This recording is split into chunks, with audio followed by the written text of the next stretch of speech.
এখানেই রয়েছে বহু পুরনো একটি বটগাছ। আজ আমি এমনই একটা জায়গায় এসেছি যেখানে ইতিহাস কথা বলে নীরবে। এই এলাকার ভিতরেই রয়েছে সিটি কলোনি। এই জায়গাটা শুধু কবরস্থান নয়, এটা আমাদের ইতিহাসের অংশ। কবরস্থানের ভিতরেই আছে একটি সুন্দর মসজিদ। শুরু করছি মহান আল্লাহ তাআলার নামে, যিনি পরম করুণাময়। ঢাকার ব্যস্ততার মাঝেও এমন কিছু জায়গা আছে যেখানে ঢুকলেই শব্দ থেমে যায়।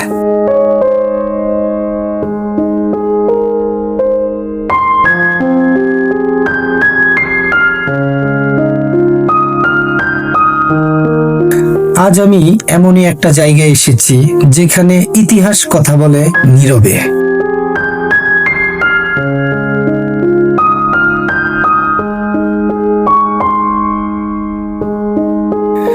এটা মিরপুর শহীদ বুদ্ধিজীবী কবরস্থান এলাকা।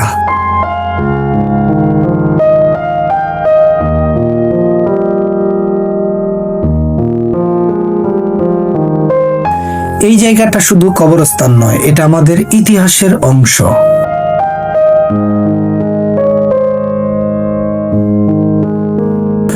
প্রতিটি ইট, প্রতিটি নাম, সবকিছুর পিছনে আছে এক একটা গল্প।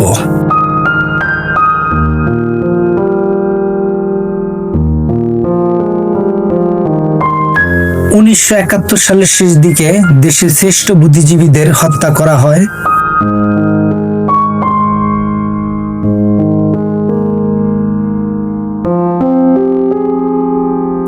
উদ্দেশ্য ছিল বাংলাদেশকে মেধাশূন্য করা।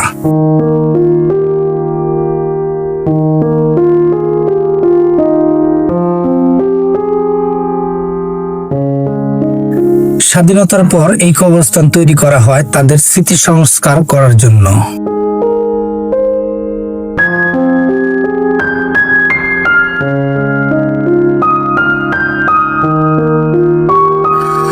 ধারণা করা হয় এখানে প্রায় কয়েক শতাধিকের মতো কবর রয়েছে।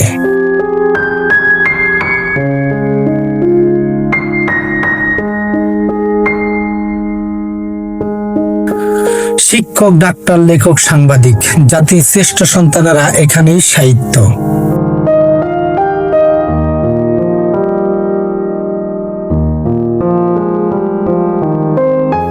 প্রতিটি কবর যেন এক একটা না বলা গল্প।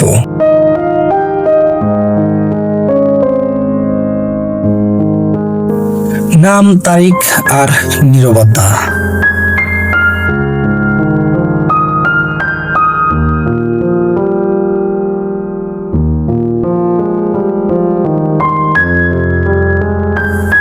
এই তিনটুকুই এখানে সবচাইতে বেশি কথা বলে।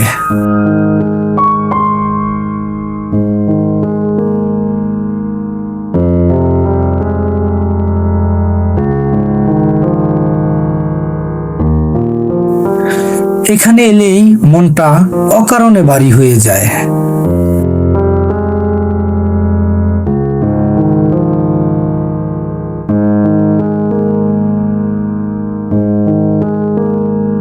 কিন্তু সেই ভারের মাঝেও আছে সম্মান।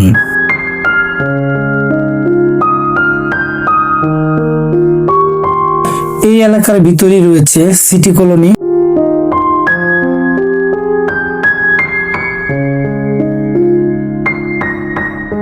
ইতিহাস আর সাধারণ মানুষের শেষ ঠিকানা দুটোই পাশাপাশি।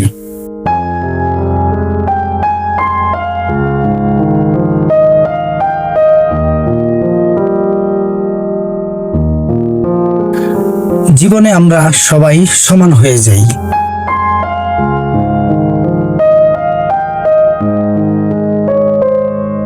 কবরস্থানের ভিতরেই আছে একটি সুন্দর মসজিদ।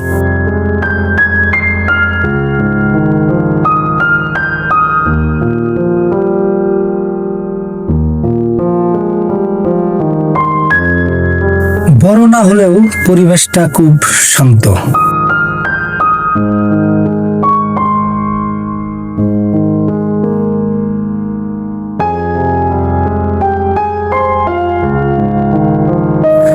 এটা যেন দোয়া আর নীরবতার জায়গা।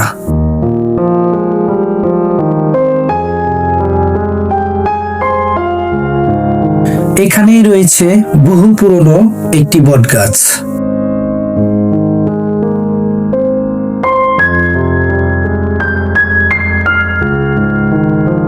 পাশেই রয়েছে তাল গাছ, আরো নানা প্রজাতির গাছ।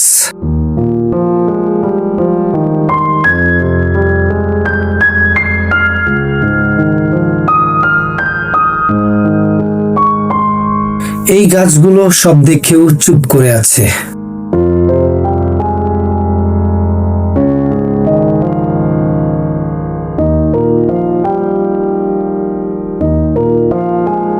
শুধু ছায়া দিয়ে যাচ্ছে।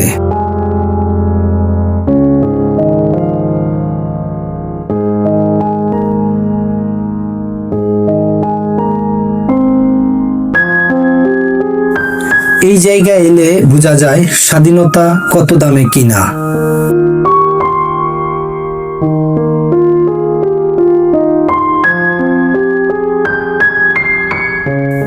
কিছু জায়গা আনন্দ মানায় না, শুধু সম্মানই মানায়।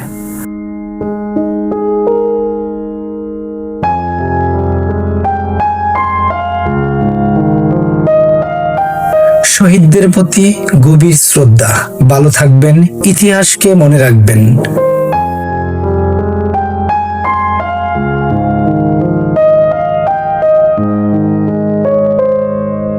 আজকের মতো এখানেই শেষ করছি। আমাদের ভিডিওটা ভালো লাগলে অবশ্যই লাইক, কমেন্ট, শেয়ার করবেন আর আমাদের চ্যানেলটা সাবস্ক্রাইব করতে ভুলবেন না। ধন্যবাদ।